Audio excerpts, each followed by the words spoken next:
왜 내 영어 점수대는 그대로일까? 공부를 해도 늘지가 않네. 고민이겠다. 평소에 영어 공부를 어떻게 하는데? 단어 꼬박꼬박 외우고 영어 모의고사도 꼬박꼬박 푸는데 점수가 늘질 않아. 근데 영어는 맨날 나오는 유형이 있지 않아? 그렇지. 근데 그 유형에 맞는 공부 방법이 다 있지 않아? 그게 뭔데? 그건 나도 몰라. 우리 연구 티처를 한번 불러볼까? 연구 티처 헬프 미! 네, 안녕하세요. 오늘은 영어를 해부하러 온 연세대학교 1학년 이성환이라고 합니다. 영어를 3가지 방법으로 다시 시작하자 그러면. 다시. 안녕하세요. 연세대학교 1학년 16학번 이성환이라고 합니다. 선생님, 그게 무슨 옷이에요? 오늘은 영어를 해부하기 위해서 랩복을 입었는데요. 크게 3가지 방법으로 영어를 해부해 보도록 하겠습니다. 첫 번째는 어휘입니다. 여러분들이 하는 생각 중에서 아주 망측한 생각이 하나 있어요. 뭐? 어휘는 한 번 외우면 끝난다. 여러분, 3일 전에 뭐 먹었는지 기억나시나요? 아니요. 기억 안 나죠? 네. 그런데 과연 일주일 전에 외웠던 영어 어휘는 기억이 날까요? 아니요. 안 납니다.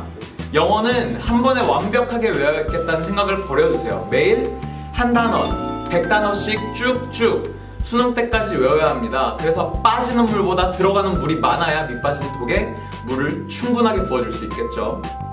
하지만 EBS 문제집에 있는 단어들은 다소 어려운 경향이 있으므로 이제 외부에 있는 수능 단어집을 사는 것도 괜찮은 방법일 것 같습니다.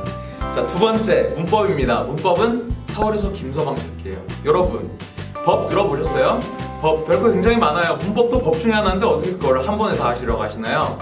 이때 가장 중요한 것은 인강과 같은 전문가의 도움이 필요합니다.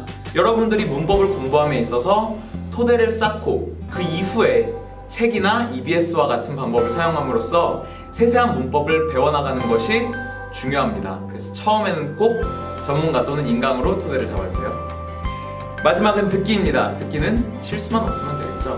그런데 이 실수 어떻게 대비할까요? 분명히 수능장에 가면 다리 떨고 기침하고 재채기하고 별의 별 사람들이 다 있을 텐데 이 상황에서 어떻게 듣기 100점을 쟁취할 수 있을까요?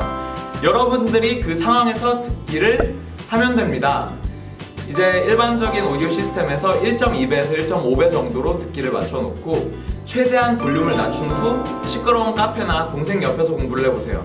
그러면 여러분들 수능장에 있는 듣기는 정말 아무것도 아닐 겁니다. 이상으로 해부는 마치고요. 혹시 추가 질문 있나요? 선생님, 저는 빈칸 문제를 자꾸 틀리는데 어떻게 풀어야 되나요? 빈칸, 정말 영어의 가장 큰 적 중 하나죠.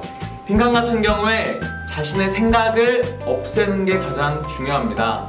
자신의 생각이 들어가 버리는 순간 과연 이 주제를 포괄적으로 봐야 할지 아니면 일부분만 봐야 할지 헷갈리는 경우가 많아요. 빈칸 문제의 경우 포괄적으로 보는 것이 정답에 가장 가깝습니다. 일부분만 들어가는 것이 정답처럼 느껴질 수도 있어요. 하지만 그 경우에 일부분을 그 빈칸에 넣어버리게 되면 그거는 전체 문맥과 동떨어지는 결과를 내게 됨으로써 결국엔 오답으로 가게 되는 것이죠.